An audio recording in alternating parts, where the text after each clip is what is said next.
Korea e Veriut u përgjigjet me kërcënim kritikave të Departamentit Amerikan të Shtetit për shkelje të drejtave të njerëzit, shkallëzohen tensionet mes Washingtonit dhe Penjanit. Presidenti Trump nënshkruan ligjin që parashikon krijimin e forcës hapësinore të Shteteve të Bashkuara. Kompania zviseriane All Seas pezullon aktivitetin në gascjellësin Nord Stream 2 pas legjislacionit amerikan për sanksione ndaj kompanive apo individëve që ndihmojnë në ndërtimin e tij.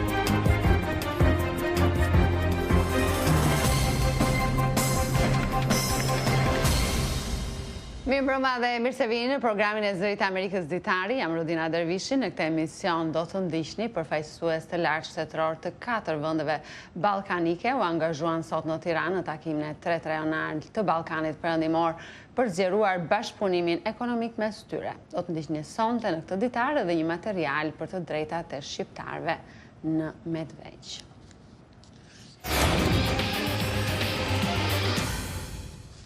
Korea e Veriut u përgjigj sot kritikave të Departamentit Amerikan të Shtetit për të drejtat e njerëzit, duke paralajmëruar Washingtonin që do ta paguajë shtrenjtë për ato që i quan vrejtje të pamatura. Ministria e Punëve të Jashtme të Koreas së Veriut ngriti posaçërisht çështjen nga një intervistë e Zërit Amerikës me një zyrtar të lartë të Departamentit të Shtetit, i cili tha se Shtetet e Bashkuara mbeten thellësisht të shqetësuara për abuzimet e të drejtave të njerëzit në Korenë e Veriut. Komentet vinë në një moment veçanërisht të tensionuar. Korea e Veriut, e cila i ka premtuar Shteteve të Bashkuara një dhuratë gurzez për Krishtlindje, ka kërcënuar të largohet nga bisedimet bërthamore dhe të rifilloj provokimet e saj të mëdha, siç është një provë bërthamore apo lëshimi raketave me rreze të gjatë veprimi. Shtetet e Bashkuara gjithashtu po rrisin gradualisht presionin e tyre ndaj Veriut. Departamenti i Shtetit të premten rivendosi Korenë e Veriut në listën e vendeve që shkelin liritë fetare. Në të njëjtën ditë, presidenti amerikan Donald Trump nënshkroi gjithashtu legjislacionin që shtrëngon sanksionet ndaj Penjanit. Presidenti Donald Trump nënshkroi projektligjin për buxhetin, i cili përfshin edhe krijimin e forcës hapësinore dega e parë re në ushtrinë amerikane në më shumë se 60 vjet. Kjo javë ka qenë një nga javët më të mira, por edhe më të këqija të presidencës së Donald Trumpit. Më e keqja ishte miratimi nga dhoma e përfaqësuesve i 2 akuzave kundër presidentit Trump pas një procesi hetimor për shkarkimin e tij, duke bërë atë presidentin e tretë amerikan ndaj të cilit Kongresi ka ngritur akuza. Momenti më i mirë i tij ishte nënshkrimi i legjislacionit për krijimin e një dege të re ushtarake amerikane, atë të forcës hapësinore, për të mbrojtur interesat e Shteteve të Bashkuara në hapësirë, veçanërisht satelitet që përdoren për navigim dhe komunikim. At ease. We have good news for you. On behalf of the First Lady, Vice President Mike Pence, Mrs. Pence, kemi një lajm të mirë për ju. Në emër të zonjës së parë, nën presidentit Mike Pence, zonjës Pence, ju urojmë të gjithëve një Krishtlindje shumë të gëzuar dhe vit të ri të lumtur. Kjo është një ditë me të vërtet historike për forcat armatosura amerikane. Pas disa minutave, unë do të nënshkruaj me krenari investimin më të madh ndonjëherë në ushtrinë e Shteteve të Bashkuara. Në fakt mund të them edhe më të madhin deri më tani. Sot shënohet edhe një arritje tjetër e madhe, krijimi i një dege të re të ushtrisë son. Është një moment shumë i madh dhe i rëndësishëm, quhet forca hapësinore. Military. This is a very big and important moment. It's called the Space Force. Forca hapësinore është dega e parë e re ushtarake që kur presidenti Harry Truman krijoi forcën ajrore mbi 70 vjet më parë, dhe për herë të parë në historinë amerikane 2 milion punonjës federal do të kenë të drejtë të marrin 12 javë pushim me pagesë nëse bëhen prindër të rinj. Një kompani zviseriane që operon në ndërtimin e një gascjellësi të ri gjermano-rus tha se po pezullon punën pasi presidenti Donald Trump nënshkroi legjislacionin që kërcënon me sanksione. Presidenti Trump nënshkroi të premten projektligjin e miratuar në fillim të kësaj jave nga Senati, që parashikon sanksione ndaj individëve dhe kompanive të përfshira në ndërtimin e gascjellësit Nord Stream 2 në ndetin Baltik nga Rusia për në Gjermani. Shtetet e Bashkuara kanë qenë një kundërshtar i hapur i gascjellësit, i cili do të transportojë gaz natyror në rreth 1200 kilometra. Së bashku me vendet e Evropës lindore që gjithashtu kundërshtojnë projektin, qeveria amerikane argumenton se gasjellsi do të rrisë varësinë e Evropës tek energjia ruse. Ndërtimi i gasjellsit është tashmë në hapat e fundit dhe nuk është e qartë se çfarë ndikimi do të kenë sanksionet amerikane. Qeveria gjermane shpreu keqardhje për miratimin e legjislacionit nga ana e Shteteve të Bashkuara.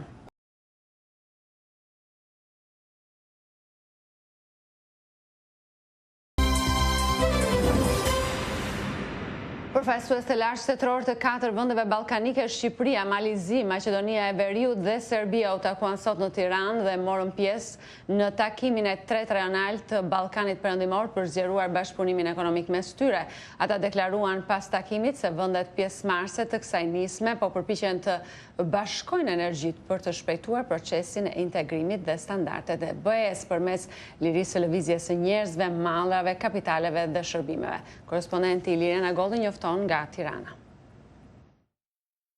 4 përfaqësues të lartë të vendeve të Ballkanit, kryeministri i Shqipërisë Edi Rama, i Maqedonisë Veriore Zoran Zaev, presidenti malazez Milo Đukanović dhe i Serbisë Aleksandar Vučić pohuan pas takimit se kanë diskutuar hapur për të punuar së bashku në zbatimin e marrëveshjeve të mëparshme dhe çdo dakursim të ri në dobi ekonomike. Zoti Rama deklaroi pas takimit se vendet pjesëmarrëse të kësaj nisme po përpiqen të bashkojnë energjitë për të shpejtuar proceset e integrimit dhe standardet e Bashkimit Evropian përmes lirisë së lëvizjes së njerëzve, mallrave, kapitaleve dhe shërbimeve.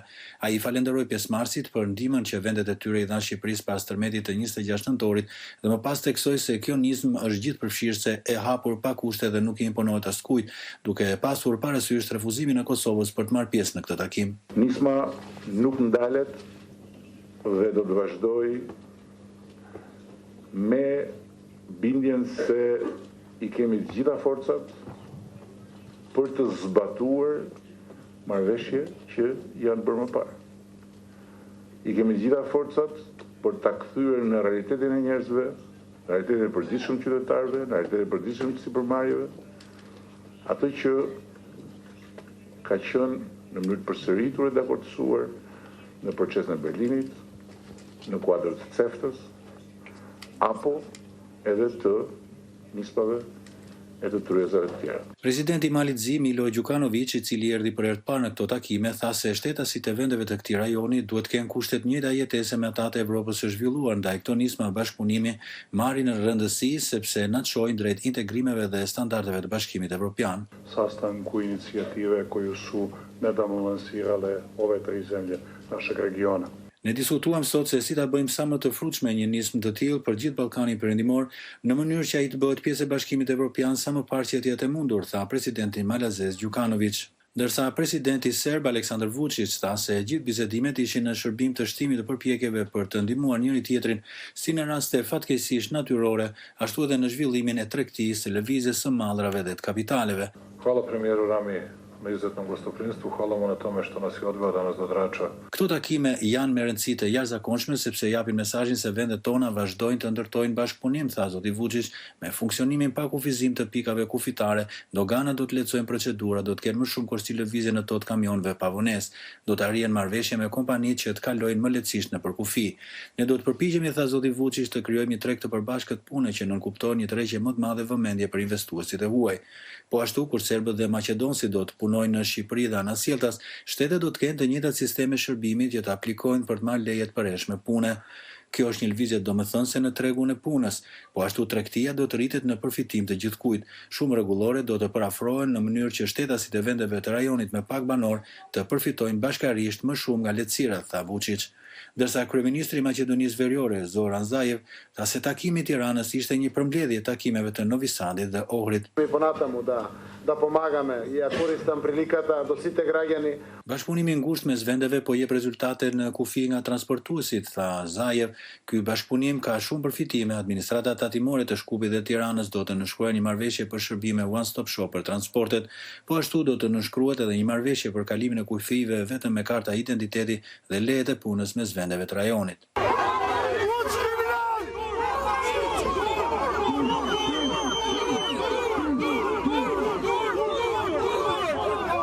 Takimi i autoriteteve ballkanike në një hotel në qendër të Tiranës u prit me një tubim proteste të 10 qytetarëve dhe veprimtarëve të shoqërisë civile, të cilët kundërshtojnë marrëveshjet mes Tiranës dhe Beogradit pa praninë e përfaqësuesve të shtetit të Kosovës.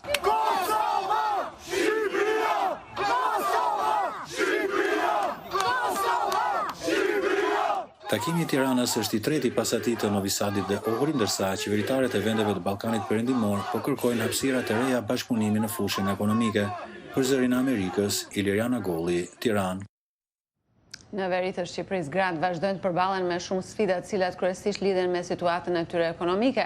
Përfaqësuese të qendrës së gruas hapat e lehtë thonë se fuqizimi social i grave në zonat malore është i lidhur me fuqizimin ekonomik të tyre. Korrespondenti i Zërit Amerikës Sulo njofton.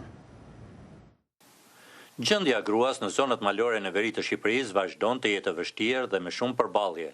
Drejtuesja e organizatës Qendra e Gruas Hapat e Lehtë, Denada Shpuza, tha gjatë konferencës Fuqizimi social përmes fuqizimit ekonomik të grave, zhvilluar në Shkodër, se me gjithë përcaktimet ligjore në zonat malore si në Tropoj, Puk, Fusharës apo Vaudejes, gratë ende nuk gëzojnë asnjë të drejtë pronësie. Akoma sot flasim për gratë të cilët nuk kanë një certifikat pronësie, jo vetëm në emrin e tyre, por edhe një certifikat pronësie ku ato të jenë bashkëpronar me bashkëshortin e tyre.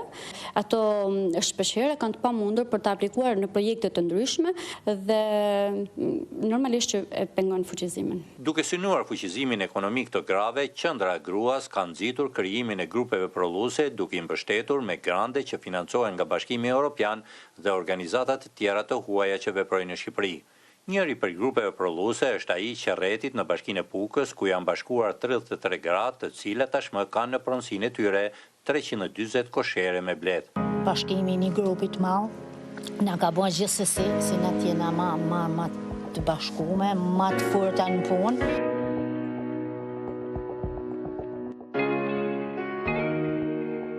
Është gjë e provuar kjo. Nëse gratë punojnë, gjendja familjes tyre ndryshon. Ne shpërndam grante për 24 grupe në Bashkinë Puk, Fusharës dhe Vaudejes, 24 grupe grash, ku përfshin rreth 360 gra. Qëllimi i këtyre granteve ishte për fuqizimin e tyre ekonomik, për përmirësimin e aftësive tyre prodhuese në fusha të ndryshme që ishin kryesisht në përpunimin e frutave, për cilën shquhej zona e Pukës, e Fusharësit, por edhe e Vaudesit, por edhe në artizanat. Për veterinerën nga Fusharësi, Paula Gjoni, për fuqizimin ekonomik të grave është e rëndësishme të mbahen parasysh veçoritë e zonave malore. Ajo vlerëson nismën për bashkimin e grave në grupe prodhuese duke shfrytzuar pasuritë natyrore të zonës së tyre. Ndodh shpesh kërkesat e grave për hapjen e fasonerive, edhe pse disa elementë si kostoja e lartë transportit, niveli i ulët i pagave, numri i ulët i punojësve e bëjnë këtë nismë jo shumë të qëndrueshme për zonën kur ne jetojmë, edhe pse një nismë e tillë mund të jetë e mirë ndoshta për bashkinë qytet, ndërsa për gratë në përfshatra është e kërkueshme shpeshherë, por nuk janë balancuar mirë rreziqet që ka kjo nisëm. E kundërta ndodh me agroturizmin, ku gjithë elementet si bukuritë piktoreske, si bimet tarore, si frutat e pyllit, edhe bimet medicinale janë të burime të pashkëteshme, edhe si që kena po gjithë ne me një vlerë gjithë një rritje këto kohë. Ndërkohë, sipas pjesëmarrësve në konferencën Fuqizimi social përmes fuqizimit ekonomik të grave, megjithëse po shkohet drejt vitit 2020, agjendat gjinore vazhdojnë me mjaft problematika për gratë, si mosnjohja të drejtës së pronësisë në familje, mungesa apo cilësia ujit të pishëm, mungesa kopsheve dhe qerdheve me drek, vështirësitë në transportin publik e të tjerë, të cilat ndikojnë drejt për së drejti në gjendjen sociale të gruas, sidomos në zonat malore në veri të Shqipërisë. Për Zërin e Amerikës, nga Shkodra, Sulo.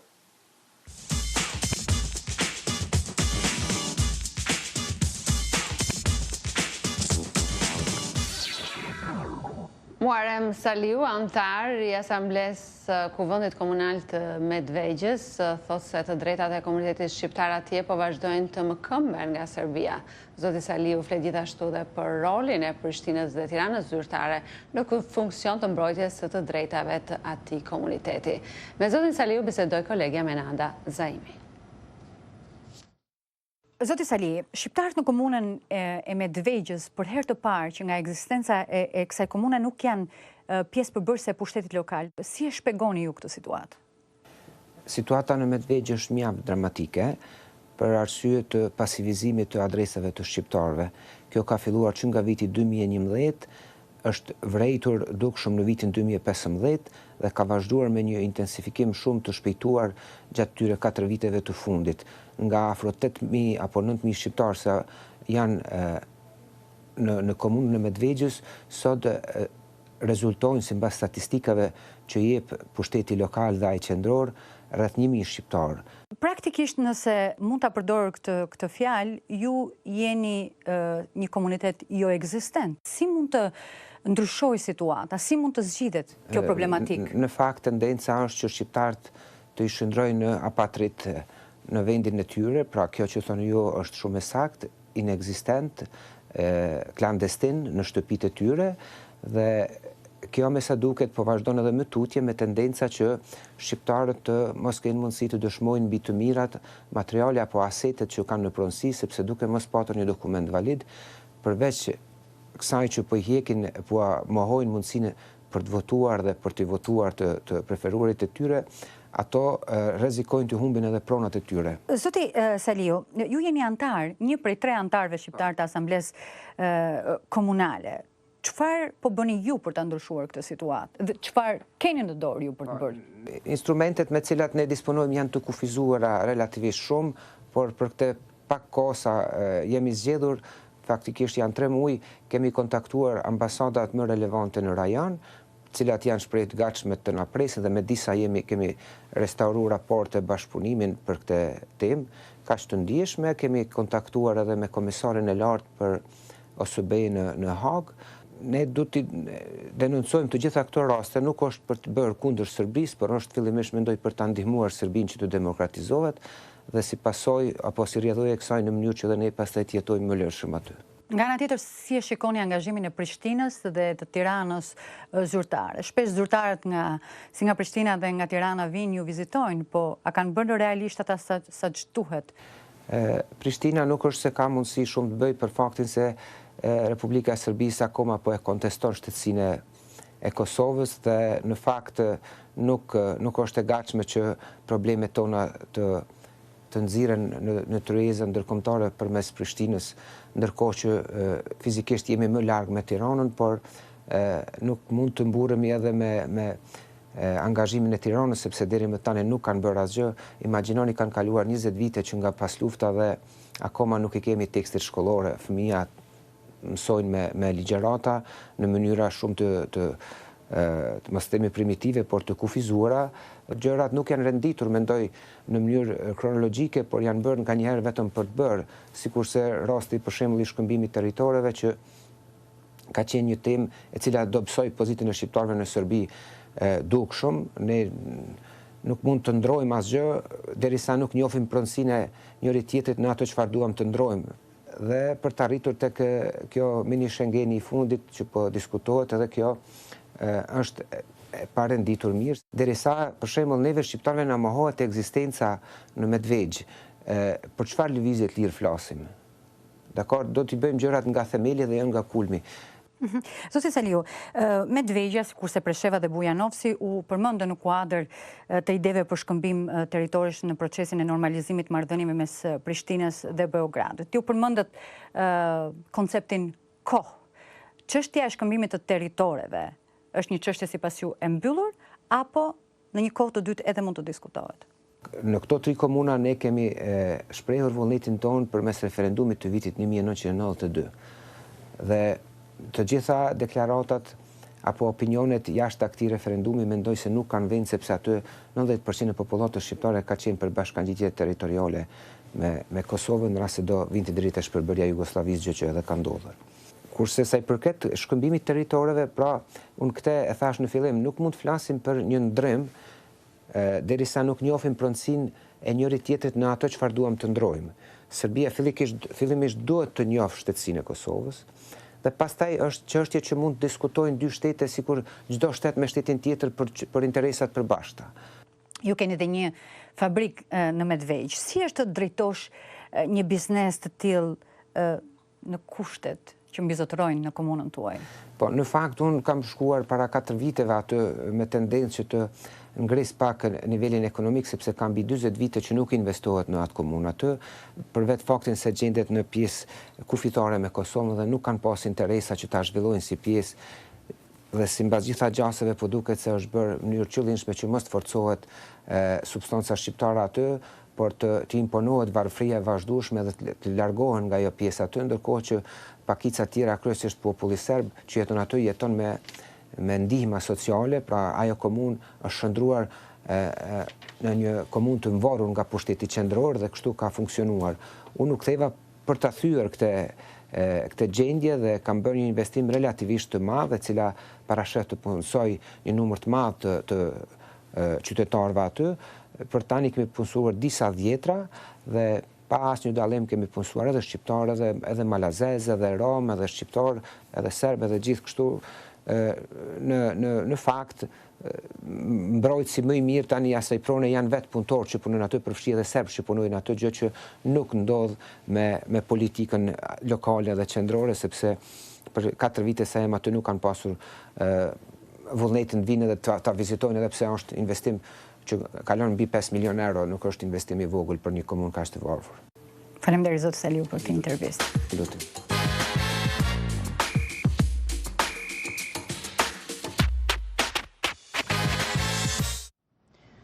Sipas një studimi të OKB-s, bota prodhon mbetje ushqimore të mjaftueshme për të ushqyer deri në 2 miliard njerëz çdo vit.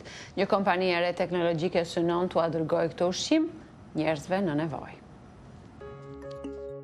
Në ishullin e gjirit të San Franciscos, një kompani e vogël po zbulon pa zhurmë zgjidhjen për një nga sfidat më të mëdha me të cilat përballemi, të ardhmen e ushqimit në një epokë ndryshimesh klimatike dhe mbetjesh masive. Ata i përqasen problemin nga pikpamja teknologjike. Po përpiqemi të udhëheqim një revolucion burimesh, një ndryshim të menduarit, nga mbeturinat drejt rigjenerimit. Timothy Childs është ndër pionerët e realitetit virtual që ka zhvilluar pajisjet e NASA-s. Ai mendon se trajtimi i krizës së ushqimit kërkon shqyrtimin e problemit në mënyrë novatore. Duhet parë gjithë sistemi nga pika e hyrjes deri në pikën e daljes dhe të revolucionarizojmë çdo pjesë të tij. Pastaj duhet t'ia japim këtë zgjidhje të gjitha tregjeve ku ekzistojnë mbeturinat. Objektivi i tij fillestar janë frutat dhe perimet që deri më tani lihen të kalben. Sistemet e avancuara të tharjes do të na mundsojnë të përpunojmë produkte të shumëllojshme bujqësore dhe të transformojmë të gjithë sistemin e ushqimit, duke e bërë më të shpejtë dhe me përmbajtje më të lartë vlerash ushqimore se sistemet e deritanishme. Mollët jo shumë të paraqitshme janë duke u përpunuar tashmë nga makina tharse dhe do të bëhen pjesë e linjës së produkteve të quajtur ground rules. Dhe ky është vetëm fillimi.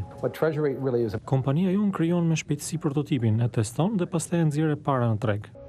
Ata po shqyrtojnë çdo hap të zinxhirit ushqimor. Një pjesë konvertohet në energji për të furnizuar pajisjet me të cilat trajtojmë ushqimet. Ajo çfarë mbetet shkon sërish në tokë. Ata synojnë t'i përhapin këto sisteme në mbar globin, por fillimisht gjithçka simulohet. Projektojmë godina, procese dhe pajisje në kompjuter dhe i testojmë përmes realitetit virtual. Nga ky realitet virtual dalin produkte me shije të shkëlqyer. Nur Aleksandra Abukaram, vrapuese 16 vjeçare që jeton në Ohio të Shteteve të Bashkuara, është përjashtuar nga një garë për shkak të shamisë fetare. Tani ajo po lufton që të ndryshojë rregullat. Korrespondenti i Zërit Amerikës Mohamed Jafar Hand bisedoi me atletën dhe na sjell këtë raport. E rritur në periferi të qytetit Tohedon në Ohio, vrapuesja 16 vjeçare Nur Alexandria Abukaram bën një jetë normale si çdo adoleshente amerikane. Por me 19 tetor pasi mbaroi një garë vrapi, ajo vërejti diçka të pazakontë.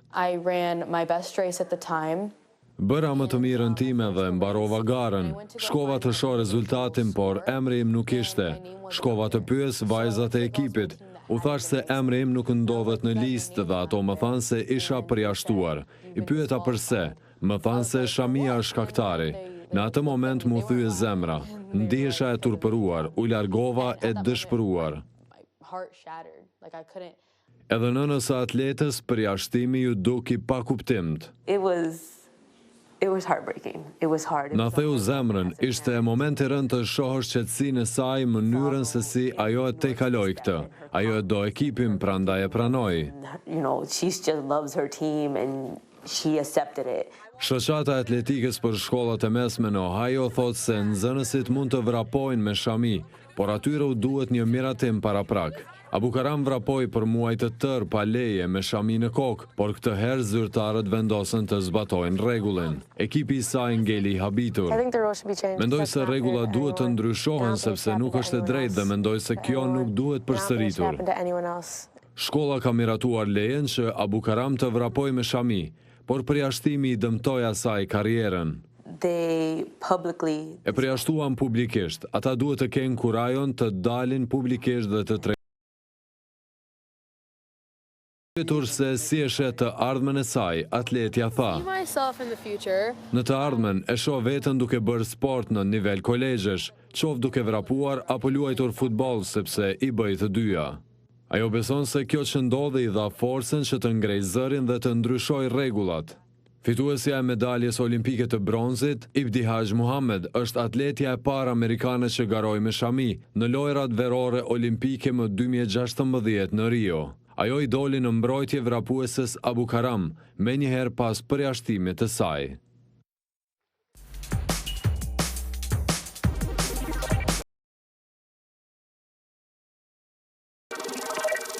Atmosfera e Krishtlindjes është pasqyruar përsëri në kopshtin botanik këtu në kryeqytetin amerikan. Ekspozita e këtij viti nxjerr në pa bukuritë e kopshteve publike të Amerikës. Korrespondentja e Zërit Amerikës Deborah Block sjell nga afër kopshtet e larmishme dhe trenat lodra që gjerprojnë nëpër peizazhet në miniaturë. Thomas, treni personazh i librave për fëmijë, tërheq vëmendjen e vizitorëve si Patricia Kim.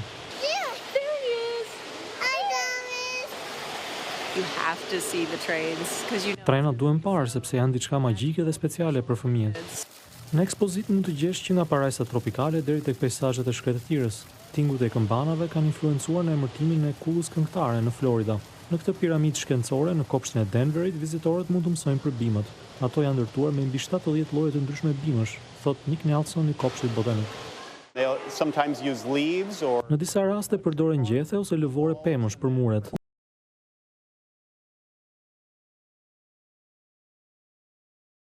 Kjo është hera e parë që viziton Panairin. Jam i befasuar nga gjithë këto ndërtime me bazë bimore. Për këtë ekspozitë është vërtet shumë bukur. Elementi më i ri i Panairit është kjo shtëpi në miniaturë huazuar nga Biltmore Estate në Karolinën e Veriut. Kjo shtëpi me kopshte u ndërtua në fund të viteve 1800 dhe sot tërheq turist. Është prona më e madhe e ndërtuar ndonjëherë në Amerikë, por edhe një model shumë breslënës që mori mbi 2500 orë pune për ta ndërtuar. Në mes të Panairit gjendet edhe pema e Krishtlindjes 8 metra e lartë. Mira shkure shumë ngjyrëshe të njohura si lulja e Krishtlindjes rrethojnë monumentet e kryeqytetit amerikan, po ashtu të ndërtuara me materiale bimore. Kemi 13 monumente të ndryshme nga kryeqyteti amerikan. Kemi për shembull ndërtesën e Kongresit, monumentin e Washingtonit, shtëpinë e bardhë dhe librarinë e Kongresit. Vizitorja Patricia Kim u mahnit nga imagjinata pas ekspozitës në miniaturë. Mesazhi kryesor është se gjithçka është organike dhe e bërë nga diçka botanike. Gjithçka është e gjallë dhe jep një kuptim të ri shprehjes se fryma e Krishtlindjes është e gjallë. Kjo frymë është e gjallë për të gjithë gjatë sezonit të festave. Ishin këto materialet e përgatitura për ditarin e sotëm. Ditari mund të ndiqet drejt për drejt në faqen e internetit zëriamerikës.com, si dhe në Facebook. Natën e mirë dhe mirupafshim.